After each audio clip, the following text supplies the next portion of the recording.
Huh? Turn the lights on. Okay.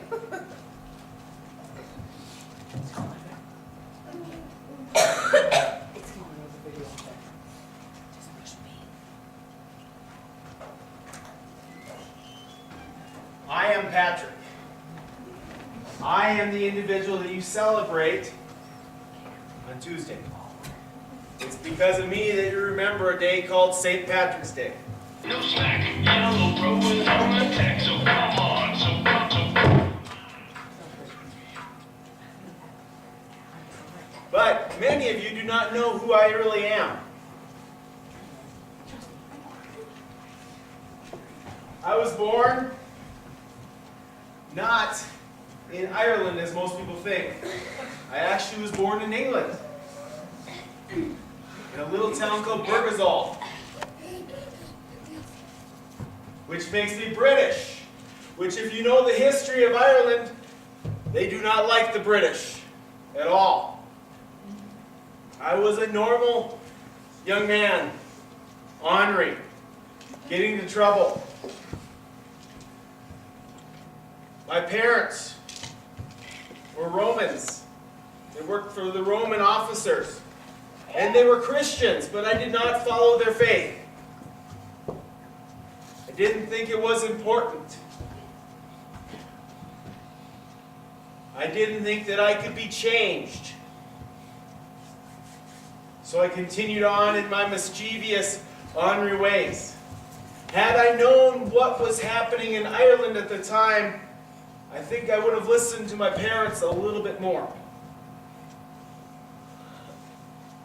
See, in Ireland at the time, King Neil was visiting with his chief advisor, Lacroix. Lacroix was one of the chief Druid priests.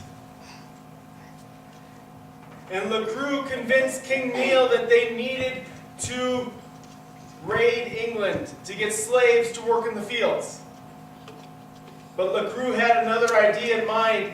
He wanted humans that he could sacrifice to his god, Crimquoch. I was 16 when they raided my village. And I was taken as a slave to Ireland. I felt this was my fault. That God was punishing me for not following Him and for being just an ornery kid and mischievous. I figured He had to punish me in order to change me. When I got to Ireland, I was sold as a slave to a man named Miklo, a herdsman, thus the staff. Miklo treated me well. I gained favor with him, and he gave me responsibility over all his sheep. And I would take them out for periods of time. It was just me and the sheep. And I began to pray. And I began to pray to this God of my parents. Hundreds of times a day. Asking Him to please help me. Over time, I dedicated my life to Him, and I said that I would serve Him. Then one day there was a voice, and I knew it was God because there's nobody else out there but me and sheep.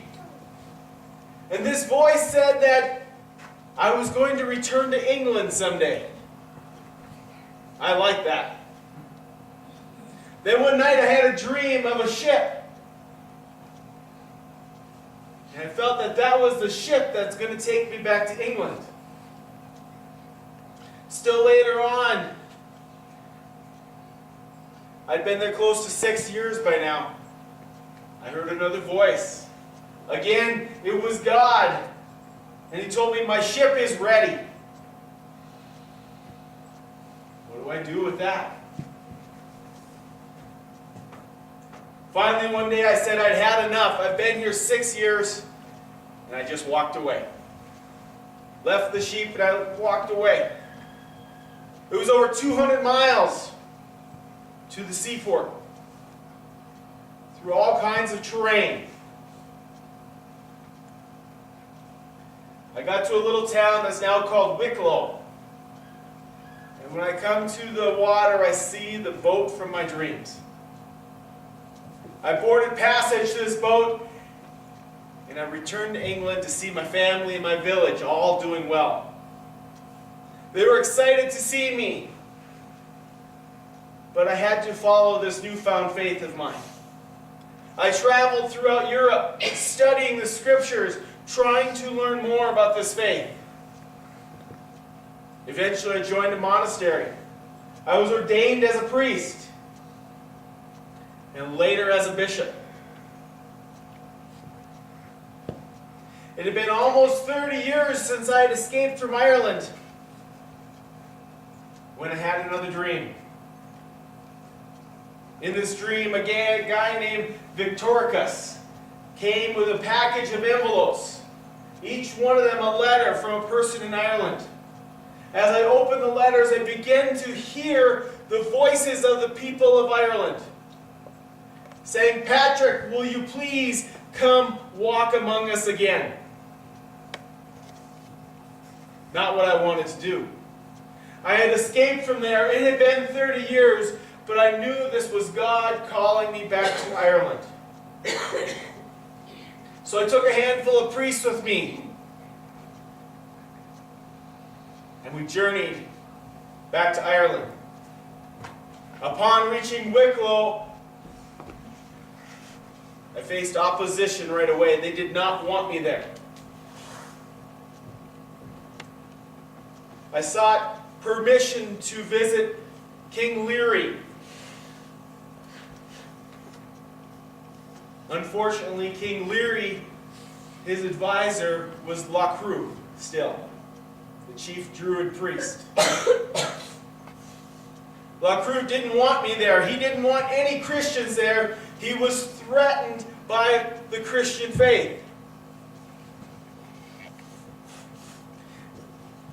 On the way to meet the king, Lacroix tried to have me killed.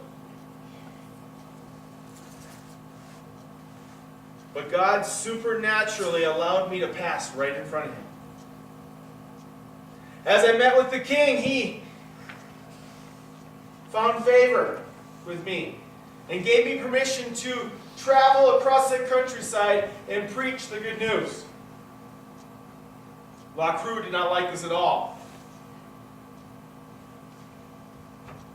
Tensions between me and Lacroix began to grow and grow until finally one year at Easter, it came to a head. They didn't celebrate the Easter holiday there. But it just so happened that on Easter was a pagan Druid feast that was at the castle. And it was the end of the feast. The ritual was to light an entire bonfire that they could see all across the country in honor of this Druid festival. And it was Irish law that you could not light a fire before the Druid fire. I decided this was my time. On a nearby hill, I built the biggest fire we could. And we lit it before the Druids lit theirs. I wanted to be a light in the darkness in Ireland. Of course, this caused a great commotion in the castle, and I was brought to the castle to face King Leary and Lacroix. I explained why I was there. I went through and I explained my faith. I explained the importance of Jesus. While I was getting ready to drink a cup of wine, Lacroix tried to poison me. But the king's eyes were open to the truth. And Lacroix and the Druids were exposed for the deception that they were, and they were banished from the courts.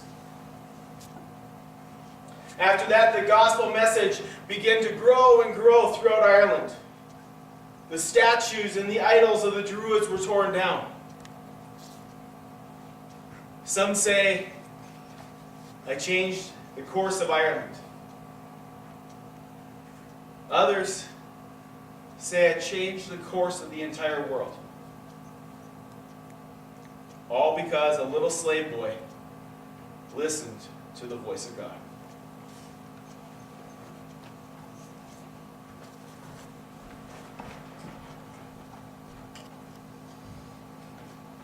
Are you listening to the voice of God this morning?